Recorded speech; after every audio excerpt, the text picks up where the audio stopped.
मध्य कश्मीर के गांदरबल जिले के गगनगिरी गांव में रविवार रात एक सुरंग निर्माण कंपनी के शिविर पर हुए सामूहिक गोलीबारी के बाद सोमवार को पाकिस्तान स्थित आतंकवादी संगठन पीपल्स एंटी फासिस्ट फ्रंट की ओर से दिए गए एक बयान में चीनी एंगल सामने आया है। आतंकियों द्वारा किए गए गोलीबारी में एक डॉक्टर और 6 श्रमिकों की मौत हुई थी। अपने बयान में पीएएफएफ ने टीआरएफ की प्रशंसा करते हुए कहा कि जेड मूर सुरंग के निर्माण में लगे श्रमिकों पर एक रणनीतिक हमला था। यह पीएएफएफ ने दावा किया कि इस हमले का उद्देश्य पूर्वी सीमा पर भारतीय सैन्य तैनाती को बाधित करना था और कहा कि यह हमारे और हमारे चीनी मित्रों के सैन्य हितों के खिलाफ था।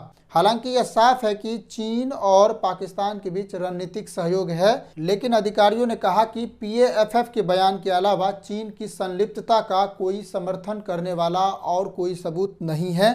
उन्होंने कहा कि चीनी मित्रों के संदर्भ में पीएएफएफ द्वारा अपने लक्ष्यों को चीन के हितों के साथ संरेखित करने के एक बयानबाजीपूर्ण प्रयास है।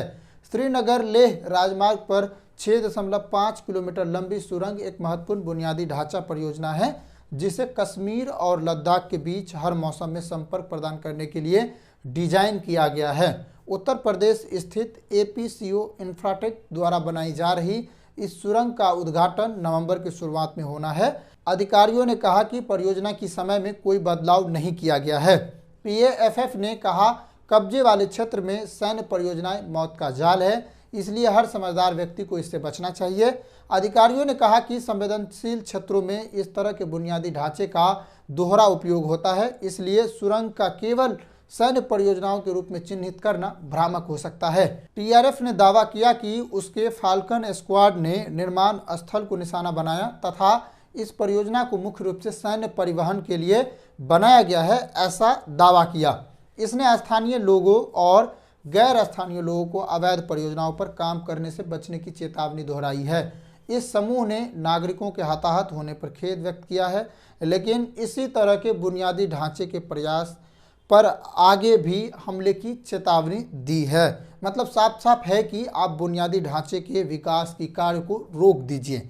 खुफिया अधिकारियों के अनुसार यह हमला टीआरएफ प्रमुख शेख सज्जाद गुल के आदेश पर किया गया था, जिस पर एनआईए ने 2022 में 10 लाख रुपए का इनाम घोषित किया है। रात के करीब 8:15 पर स्वचालित हथियारों से लैस 2 से 3 पाकिस्तानी आतंकवादियों ने कैंप सेट पर धावा बोल दिया और मेस क्षेत्र में रात के खाने के लिए एकत्र हुए श्रमिकों पर गोलीबारी शुरू कर दी। इस घटना की पूरे कश्मीर में व्यापक निंदा हुई तथा पीड़ितों के परिवारों के साथ एकजुटता व्यक्त करते हुए रैलियां और मोमबत्ती जुलूस निकाले गए।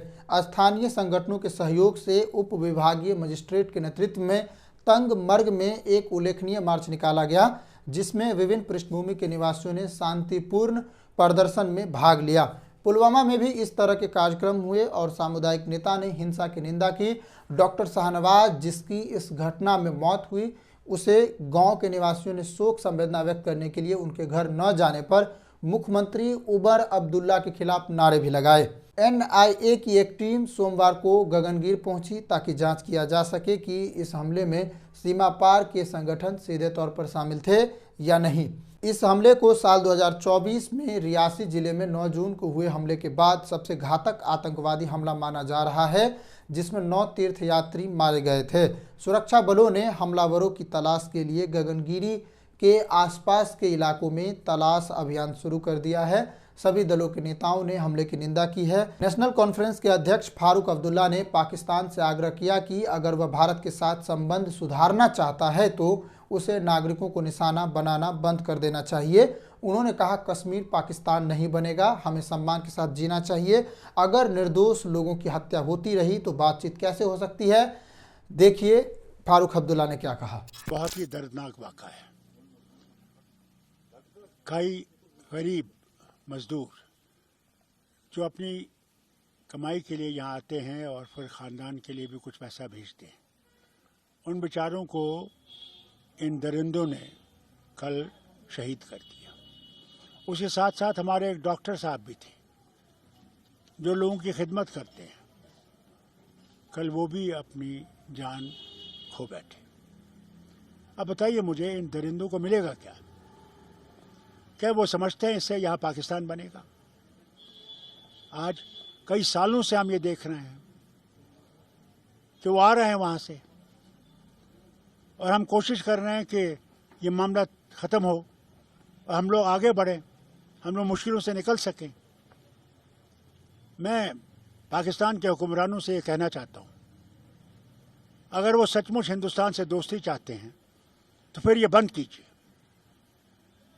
कश्मीर पाकिस्तान नहीं बनेगा, नहीं बनेगा, नहीं बनेगा।